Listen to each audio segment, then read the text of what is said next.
This is my Skijoring Setup video. All right, so 2 parts to it. There's the part that goes on me and the part that goes on the dog. The part that goes on me is this 50 little belt thing, right? And so you'll always get tangled in it, what she does. You can undo this clip.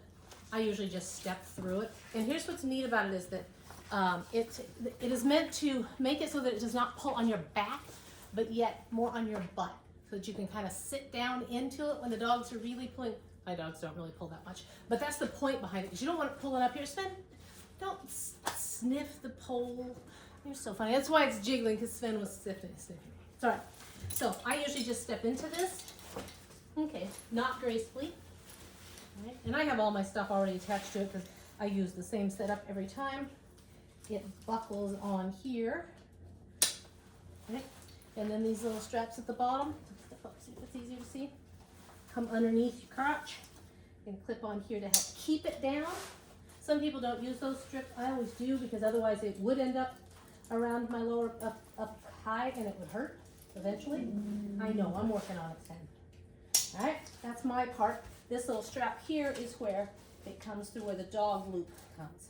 And I have a bunch of stuff clipped on here. I'm going to unclip it because, you know, they tangle. I do not worry about them tangling. They usually untangle themselves. I say fix it. Sometimes it works, sometimes it does not. These are the 2 lines that go to them.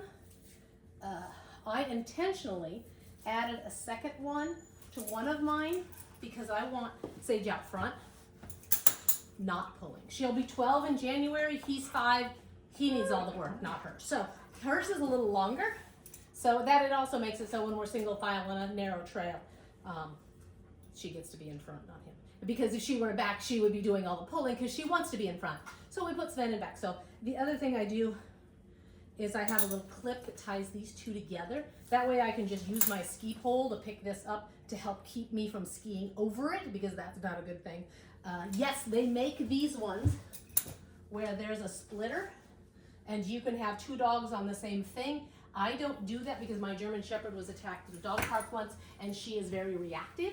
And although she loves him, but she tolerates him, if her little brain ever tweaks on and she sees another dog, if she can't get to that other dog, she sometimes goes after him. So this one allows me to reel her in really close and let him get his space, because he knows when she's like that, get out of her way, get away from her. Where the double split one would make it to where this is all the farther you can get away from him. So, and this allows me a little bit more control. So this is my portion. Now their portion. This may cause some noise. Sage has a kind of a more standard harness.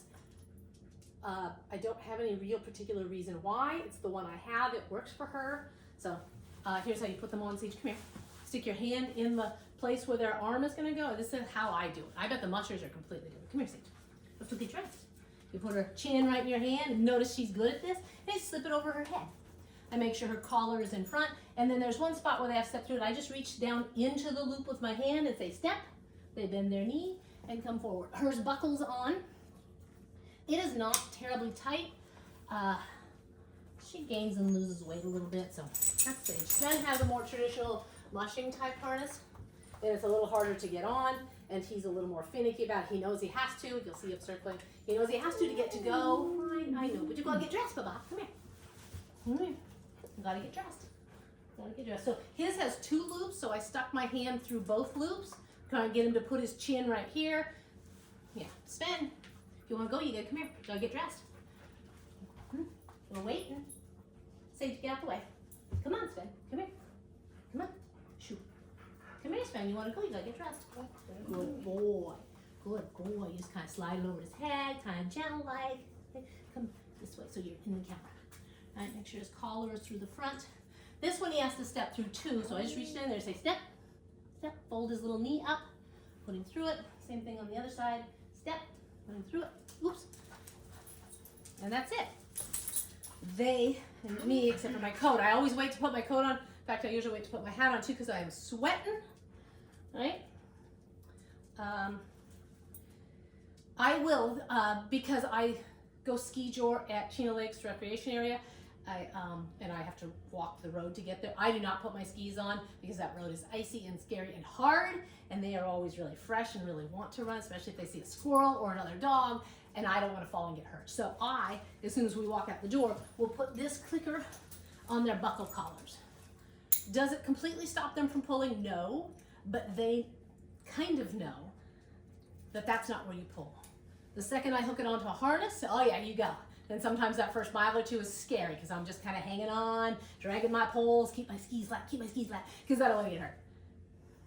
Okay, that's my Skijoring setup. I think that's all of it. Put my coat on and we're going to go skiing.